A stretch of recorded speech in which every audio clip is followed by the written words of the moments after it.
Whenever I travel, if I can do it, you know, if I can take the time, I'll travel by train. Because I like to hang out in the lounge car. People tell me fantastic stories there. I think it's because we figure we'll never see each other again. I mean, for me, the Amtrak lounge car is like one big rolling confessional. Last year I was on my way up from New York City to Chicago, and this guy comes up to me and says, "Hi, I'm Jack Daniels. Mind if I sit down?" I said, "No, I'm Spalding Gray. Have a seat. What's up, Jack?" "Oh, nothing much. I'm in the Navy." "Oh, really? Where are you stationed?" "Guantanamo Bay." "Oh, where's that?" "Cuba." "Oh, I should have known that, shouldn't I? What's Cuba like? I've never been down there." "Oh, we don't get into Cuba, man. We get free flights down the Virgin Islands anytime we want." "What do you do down there?" "I get laid." "Oh, really? You go to whores, do you?" "You kidding? I never paid for sex in my life." "I get picked up by couples." I'm into that, you know. Threesomes, triangles, pyramids. There's power in that. I could see what he was talking about, you know. He was cute enough. I could see how someone would pick him up. He was in his civvies, though. He wasn't in his Navy outfit, but he had a nice little bod. The only kind of weird and demented thing about him was that his ears hadn't grown. They were like these little pasta shells. I mean, it was as though his body had grown, his ears hadn't caught up yet. So I say to him, so where are you off to, Jack?" Pittsburgh." "Really? What's up there?" "My wife." "Oh, how long's it been?" "A year." "Oh, I bet she's been doing some swinging too herself. I'll bet. She's been waiting for you all this time." "Oh, no, I know her. She's got fucking cobwebs growing between her legs. But I wouldn't mind watching her get fucked by a guy once I get up there, as long as I can watch. I wouldn't mind that at all." "Oh, really? You mean you're going, well, now let's go over this again. You're coming all the way from Cuba to Pittsburgh?" "No, man, I'm not stationed in Guantanamo Bay anymore. I'm stationed in Philly." "Philadelphia? Really? What's going on there?" "Can't tell. No way, man. Top secret." "Oh, come on, Jack. Top secret in Philadelphia? You can tell me." "Nope, no way." And he proceeds to have 5 more rum cokes, and he tells me that in Philadelphia he is chained in a waterproof chamber down there with his right arm chained to the wall, sitting next to a green button that goes to a waterproof silo in this ship with a nuclear missile in it and a nuclear warhead on it. And he's down there high on blue flake cocaine, a new breed up from Peru that the Navy doesn't test for. And he's down there high on lots of coffee and blue flake cocaine, just waiting with those earphones on his little ears, waiting for a message to fire his rocket at the Russians. And I just turned to him and said, "Why waterproof?" I mean, I just thought I'd start with the details and work out. I could have started with, "Why a green button?" And he goes, "Waterproof, man, waterproof. You ask why waterproof? I'll tell you why waterproof.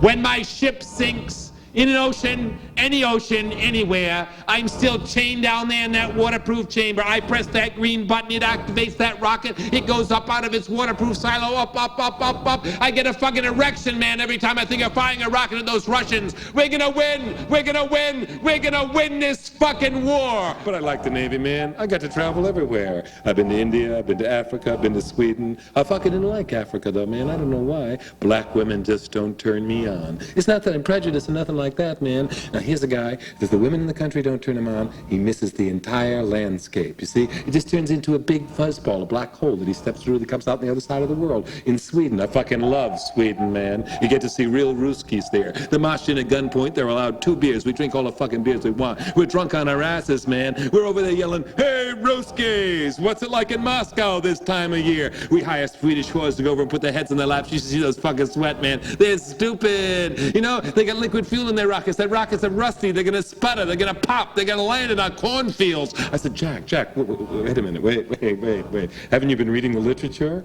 I mean, really, it's bad enough if the rockets land in the cornfields with the radiation and everything. No, you don't understand anything, man. The Russians are stupid people. They are backwoods. Do you know that on their ships they don't even have electrical intercoms? They still speak through tubes. Suddenly, I had this enormous fondness for the Russian Navy, for the whole of Mother Russia. The thought of these men like innocent children speaking through empty toilet paper rolls, empty paper towel rolls, where you could still hear doubt, confusion, brotherly love, ambivalence, all those human tones coming through the tube. Jack was very patriotic. Hey, I forgot it exists. I thought it was on the cover of Time and Newsweek only. It's still there if you take the train up from New York to Chicago. 3 Mile Island nuclear power plant. Jack stands up and salutes and sits back down. Now, I can tell you, I felt to some extent like I was looking my death in the face. I'm not making up any of these stories I'm telling you tonight, except for one. Except for the fact that the banana sticks to the wall when it hits. That's the only one. Everything else is true. Now, I figure if Jack is making up this story to frighten me, you know, if he wasn't down there in that waterproof chamber, then he's probably down there now. If he's white, he's in the Navy, and he wants it enough, he can get it. So I am trying to talk him out of it. I'm making a small stand. I'm saying, listen, Jack, you don't want to do it, right? Look what happened to the guy that dropped the bomb in Hiroshima. He went crazy. You don't want that to happen to you, do you? He goes, that asshole? He was not properly brainwashed. I, he says with great pride, have been properly brainwashed. And also, it's a nuclear destruct club, man. It's a brotherhood of fear. It's a whole bunch of people pressing those buttons, not just one. I said, I know, Jack, but if a whole bunch of you press those buttons, you're going to blow up the world. You don't want that. I mean, think of all you have to live for. Here I was hard-pressed. The blue flake cocaine. Getting picked up by the couples.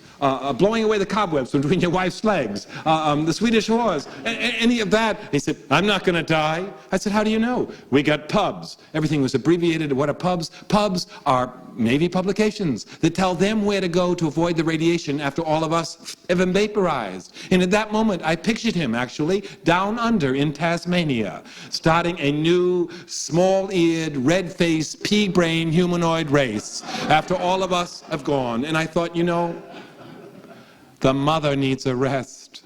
Mother Earth deserves a long, long rest with no people on her.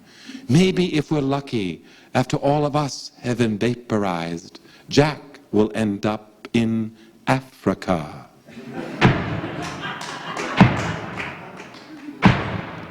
Look, he could see I wasn't exactly on his side. It was subtle, but he could see it. And he turned to me and he was starting to get a little pissed and he said, listen, Mr. Spalding, I think by now he is calling me Gary Spalding. You would not be doing your, what is it you do again for a living? Your talking cure? If it was not for me in the United States Navy protecting you from the Russians taking over the world. I thought, wait a minute, maybe he's right. Maybe the Russians are trying to take over the world. Maybe I'm the one that's brainwashed. Maybe I've been hanging out with liberals too long. Maybe I'm deluded. Maybe all this time I thought I was a conscientious pacifist. I was really just a passive-aggressive, unconscious coward. I mean, and like any good liberal, I should question everything,